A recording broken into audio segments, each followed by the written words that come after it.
Hello, CG education insights में आपका स्वागत है। आज हम डीएलएड सेकेंड ईयर के विषय विविधता समावेशी शिक्षा व जेंडर के इकाई 1 समाज में विविधता और समानता पर डिस्कस करेंगे। सबसे पहले हम समावन परिचय पर जाएंगे। इसमें लिखा है, भिन्नताएं विविधताओं को जन्म देती हैं। ये एकजुटता विविधता को संरक्षित रखते हैं। भिन्नताएं मतलब अंतर, विविधताएं मतलब डाइवर्सिटी। ये किसने कहा था? रविन्द्रनाथ टैगोर ने। एनसीएफ 2005 मतलब national curriculum framework. NRT 2009 right to education आने के बाद से कक्षाओं और विद्यार्थियों में विविधता को एक महत्वपूर्ण संसाधन के रूप में अपनाया जा रहा है। संसाधन मतलब होता है रिसोर्स। विद्यालयों में विविधता के उचित प्रबंधन के द्वारा, प्रबंधन अर्थात मैनेजमेंट, समावेशन को प्रोत्साहित करने, समावेशन का तात्पर्य होता है किसी को शामिल करने की प्रक्रिया तथा गुणवत्तापूर्ण शिक्षा प्रदान करने आदि के अवसर में बढ़ोतरी हुई है। इसके इकाई के उद्देश्य हैं विविधता का अर्थ समझना, अपने आस-पास कक्षा समाज में विद्यमान विविधता को पहचानना, उपरोक्त में विद्यमान विविधताओं को संसाधन के रूप में देखना, विशेषकर कक्षा में बच्चों के बीच विद्यमान विविधता को संसाधन के रूप में देख पाना, यह समझ पाना कि विविधता हमें समृद्ध करती है। 5वां है धर्म, रहन सहन, खान पान, भाषा, त्यौहार में भिन्नता के कारण उपलब्ध विविधता को देखना समझना। 6वां है गैर बराबरी अर्थात असमानता और विविधता में के मध्य फर्क को समझना। पहले हम डिस्कस करेंगे विविधता से आशय है। अपनी कक्षा में या अपने चारों तरफ नजर दौड़ाइए। क्या कोई है जो बिल्कुल आपकी तरफ देखते हैं? इस पार्ट में आप पढ़ेंगे कि लोग एक दूसरे से कई मामलों में भिन्न होते हैं। वे न केवल अलग दिखते हैं बल्कि अलग अलग क्षेत्रों में भी रहते हैं। उनके धर्म, रहन सहन, खान पान, भाषा, त्यौहार आदि भी भिन्न होते हैं। वे भिन्नताएं हमारे जीवन को कई तरह से रोचक बनाती है अर्थात इंटरेस्टिंग बनाती है। इन भिन्नताओं के कारण ही भारत में विविधता है। विविधता या अनेकता हमारे जीवन की किस तरह बेहतर बनाती है, इसे हम आगे समझेंगे। हम इस पेज को स्किप करते हैं क्योंकि ये इस पेज में कोई खास चीज़ें नहीं हैं। हम आते हैं विविधता पहचान के उद्देश्य। इसमें 2 उद्देश्य हैं। मानव की विभिन्नता में अनेक मूल्यों के योगदान का महत्व। मूल्य अर्थात नैतिक मूल्य, किस तरह मनुष्य को मानवीय मूल्यों का सम्मान करना चाहिए। सभी शिक्षकों एवं विद्यार्थियों की पूरी क्षमता को बढ़ावा देने की समावेशन संस्कृति का विकास। समावेशन मतलब बताया हूँ कि किसी को शामिल करने की प्रक्रिया, और संस्कृति अर्थात कल्चर। इसमें कहानी दिया है दोस्ती करना। आइए हम इसे समझते हैं, पढ़ते हैं और इसका सार समझते हैं। मैंने इसे एक मजाक की तरह लिया। मजाक जो कि फटे पुराने कपड़े पहने उस छोटे से लड़के के लिए था जो दिल्ली के जनपद मार्ग के भीड़ भाड़ वाले चौराहे की लाल बत्ती पर अखबार बेचता था। मैं जब भी वहाँ से साइकिल से गुजरता, वह अंग्रेजी का अखबार हाथ में लहराते हुए मेरे पीछे भागता। उस दिन की सुर्खियों को हिंदी अंग्रेजी के मिले जुले शब्दों में चिल्लाकर सुनाता रहता। एक बार मैं पटरी के सहारे रुका और मैंने उससे हिंदी का अखबार मांगा।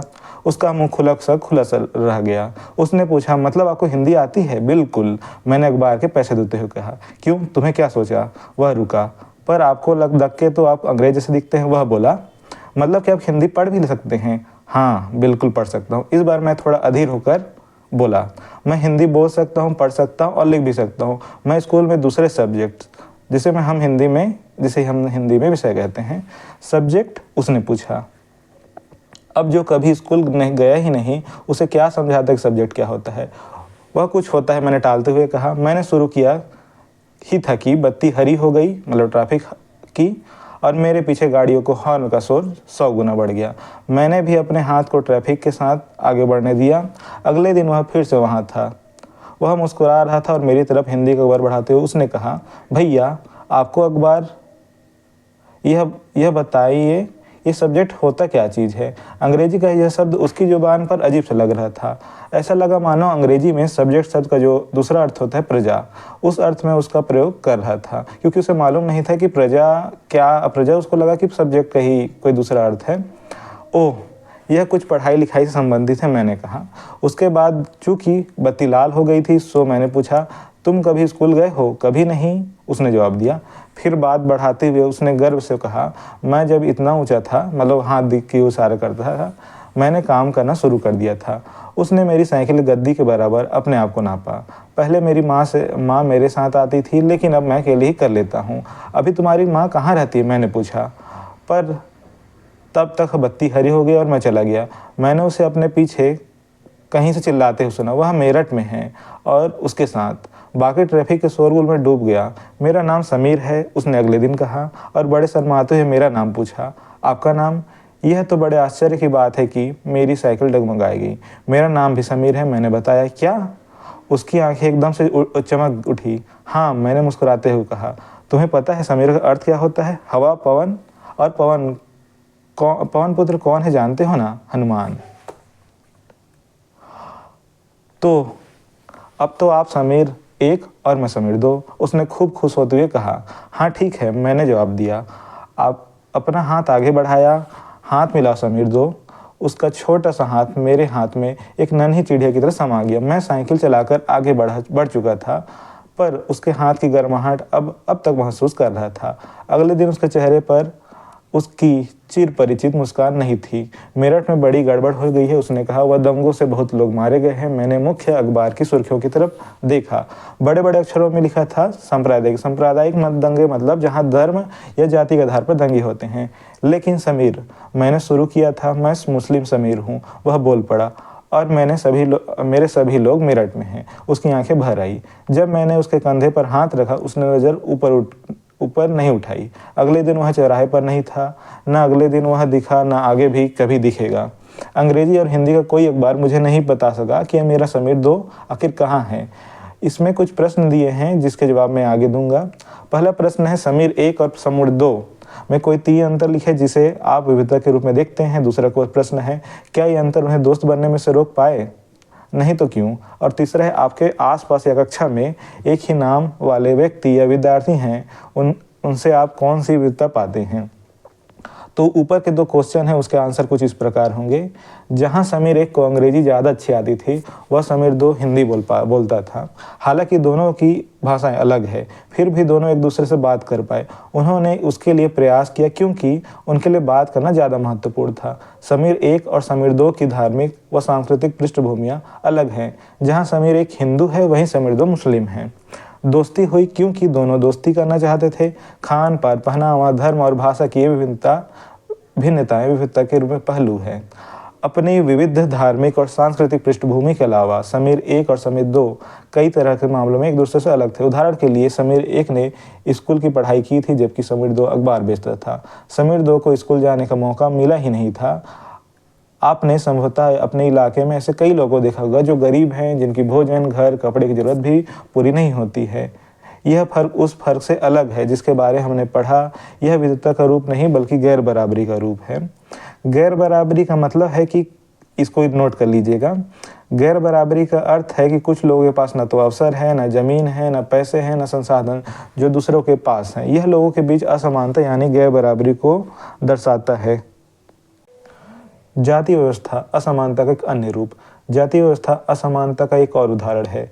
इस अवस्था में समाज को अलग अलग समूह में बांटा गया है।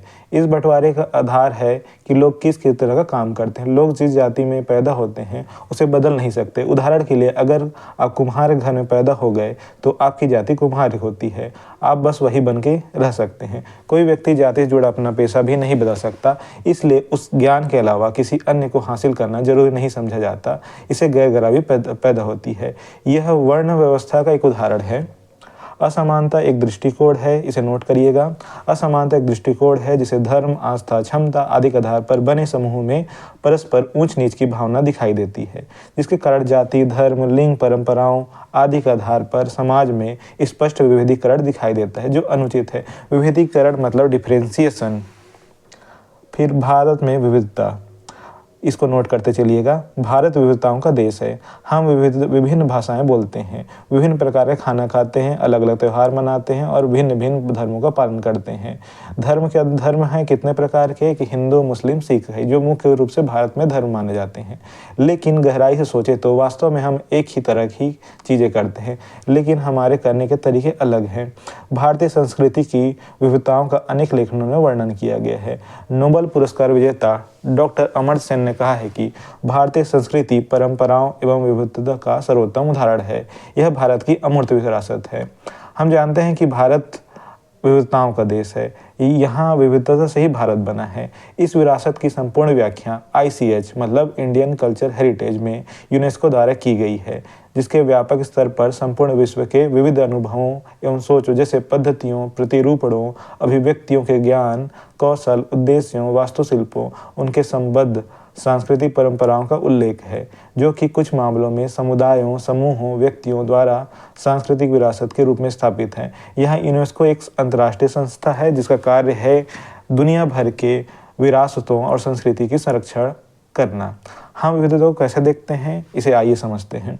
करीब 200 वर्ष पहले जब रेल, हवाई जहाज, बस और कार हमारे जीवन का हिस्सा नहीं थे, तब भी लोग संसार के एक स्थान से दूसरे भाग की यात्रा करते थे।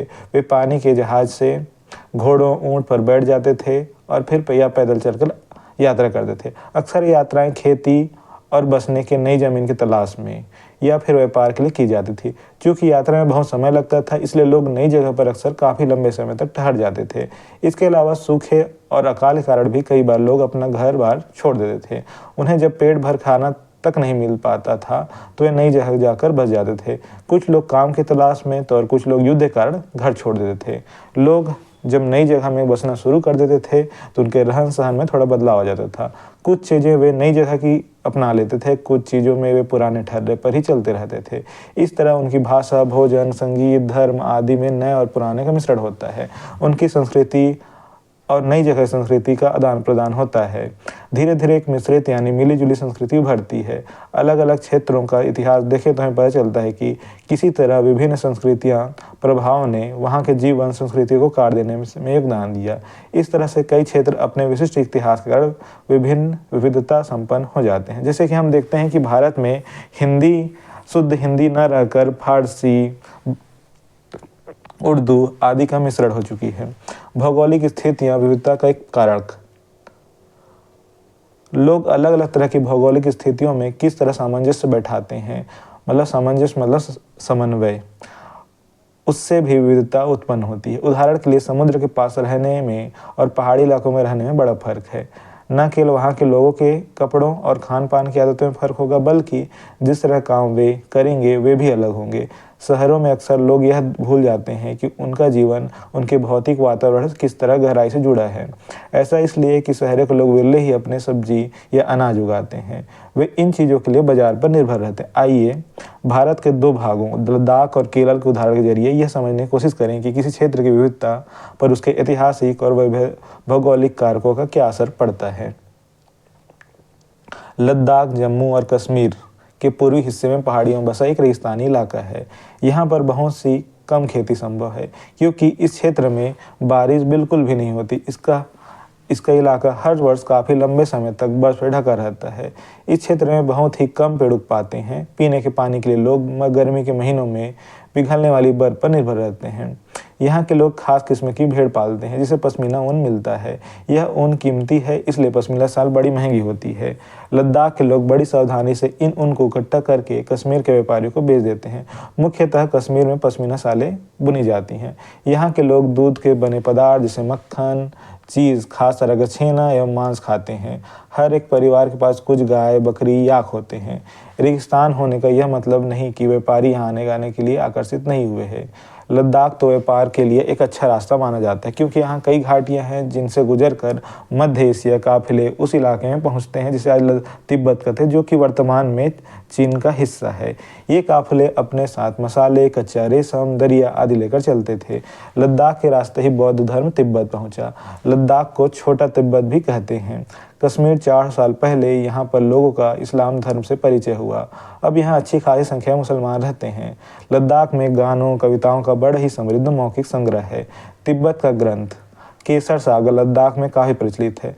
उनके स्थानीय रूप को मुसलमान और बौद्ध दोनों ही लोग गाते हैं, उस पर नाटक खेलते हैं। केरल भारत के दक्षिणी पश्चिमी कोने में बसा हुआ राज्य है। यह एक तरफ से समुद्र से घिरा हुआ है, दूसरी तरफ पहाड़ियों से। इन पहाड़ियों पर विविध प्रकार के मसाले जैसे काली मिर्च हो गया, लौंग हो गया, इलायची आदि उगाए जाते हैं। इन मसालों का यह क्षेत्र व्यापारियों के लिए बहुत ही आकर्षक बना है। सबसे पहले अरबी यहूदी व्यापारी केरल आए। ऐसा माना जाता है कि ईसा मसीह के धर्मदूत संत थॉमस लगभग 2000 साल पहले यहाँ आए। भारत में ईसाई धर्म आने का श्रेय इन्हीं को जाता है। अरब से कई व्यापारी यहाँ कर बस गए। इब्न बतूता ने, जो करीब 700 साल पहले यहाँ आए, अपने यात्रा वृत्तांत में मुसलमानों के जीवन का विवरण देते हुए लिखा कि मुसलमान समुदाय की यहाँ बड़ी इज्जत थी। वृत्तांत अर्थात स्टोरी। वास्को डी गामा पानी के जहाज से यहाँ पहुँचे तो पुर्तगालियों ने यूरोप से भारत तक का समुद्री रास्ता जाना। वास्को डी गामा यूरोप के परिप्रेक्ष्य में भारत की खोज करने वाले पृथ्वी पहले व्यक्ति थे। इन सभी ऐतिहासिक प्रभावों के कारण केरल के लोग विभिन्न धर्मों का पालन करते हैं, जिन्हें इस्लाम, ईसाई, हिंदू, बौद्ध धर्म शामिल है। चीन के व्यापारी भी केरल आए। यहाँ पर मछली पकड़ने के लिए जो जाल इस्तेमाल किए जाते हैं वे चीनी जालों से हूबहू मिलते हैं। उन्हें चीनी वला कहते हैं। इन्हें इसमें चीन सबसे की ओर इशारा करता है कि इसकी उत्पत्ति कहाँ से हुई होगी। केरल की उपजाऊ जमीन, जलवायु चावल खेती के लिए बहुत उपयुक्त हैं। वहाँ के लोग मछली, सब्जी और चावल खाते हैं। जहाँ केरल और लद्दाख की भौगोलिक स्थिति एक दूसरे से बिल्कुल भिन्न है, वहीं हम यह भी देखते हैं कि दोनों क्षेत्रों के इतिहास में एक ही प्रकार के सांस्कृतिक प्रभाव हैं। दोनों ही क्षेत्रों को चीन और अरब से आने वाले व्यापारियों ने प्रभावित किया। जहाँ केरल के भौगोलिक स्थिति ने मसालों की खेती संभव बनाई, वहीं लद्दाख की विशेष भौगोलिक स्थिति और उनके व्यापारियों को अपनी ओर खींचा। इस तरह पता चलता है कि किसी भी क्षेत्र के सांस्कृतिक जीवन का उसके इतिहास और भूगोल से प्रायः गहरा रिश्ता रहता है। विविध संस्कृतियों का प्रभाव केवल बीते हुए कल की बात नहीं, हमारे वर्तमान जीवन का आधार ही काम के लिए एक जगह से दूसरी जगह जाना है। हर एक कदम के साथ हमारे सांस्कृतिक रीति रिवाज, जीने का तरीका धीरे धीरे नए क्षेत्र का हिस्सा बन जाते हैं जहां हम पहुंचते हैं। ठीक इस तरह अपने पड़ोस में हम अलग अलग समुदायों के लोगों के साथ रहते हैं। अपने रोजमर्रा के जीवन में हम मिलजुल कर काम करते हैं और एक दूसरे के रीति रिवाज और परंपराओं से घुल मिल जाते हैं। फिर अगला टॉपिक है विविधता में एकता। इसको भी आप ध्यान से समझेंगे क्योंकि इससे बहुत क्वेश्चन आते हैं। भारत की विविधता या अनेकता को उनकी ताकत का स्रोत माना जाता है। जब अंग्रेज का भारत पर राज था तो विभिन्न धर्म, भाषा और क्षेत्र की महिलाएं और पुरुषों ने सामने अंग्रेजों के खिलाफ मिलजुल कर लड़ाई लड़ी। भारत के स्वतंत्रता संग्राम में अलग अलग परिवेशों के लोग शामिल थे। उन्होंने एकजुट होकर आंदोलन किया, इकट्ठे जेल गए और अंग्रेजों ने सोचा था कि वे भारत के लोगों में फूट डाल सकते हैं क्योंकि उनमें काफ़ी विविधताएं हैं, मतलब अंतर हैं, और इस तरह उनका राज चलता रहेगा। मगर लोगों ने दिखला दिया कि वे एक दूसरे से चाहे कितने भिन्न हों, अंग्रेजों के खिलाफ लड़ी जाने वाली लड़ाई में एक साथ थे।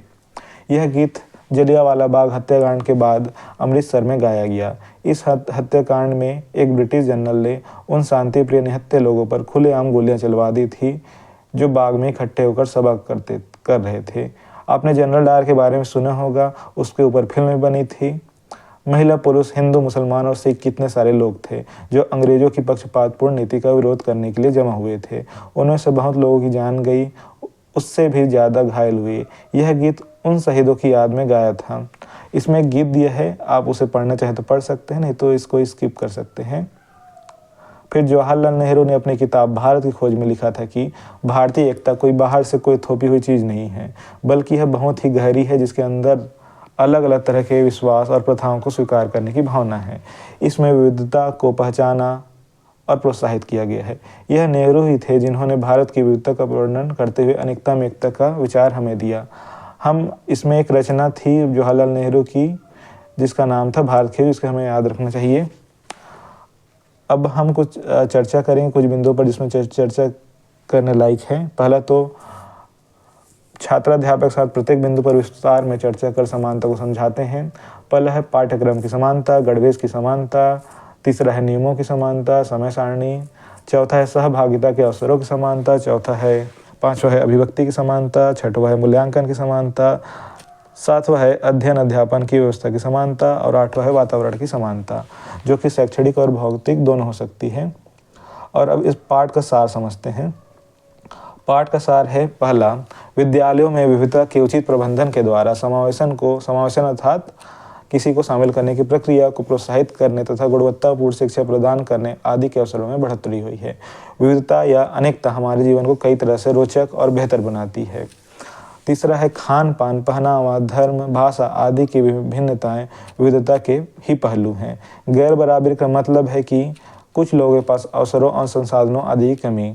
पांचवा है असमानता, एक दृष्टिकोण है जिसके कारण समाज में समूहीकरण और विभेदीकरण दिखाई देता है, जो अनुचित है। समूहीकरण मतलब ग्रुप और विभेदीकरण मतलब डिफरेंशिएशन। अपने विशिष्ट सांस्कृतिक एवं ऐतिहासिक कारणों से भी कई क्षेत्र विविधता संपन्न हो जाते हैं। भारतीय एकता भारत में थोपी गई कोई वस्तु नहीं, वरन अनेकता में एकता ही है। महिला, पुरुष, लड़का, लड़की के रूप में लैंगिक विविधता, रीति रिवाज में भिन्नता, शारीरिक क्षमताओं में भिन्नता आदि विविधता के अनेक रूप हैं। उपरोक्त में से अनेक विविधता हमारे आसपास विद्यमान होना स्वाभाविक है। इन विविधताओं को हम स्वाभाविक रूप से देखना होगा। फिर अंत है विविधता, असमानता एवं भेदभाव तीनों अलग अलग हैं।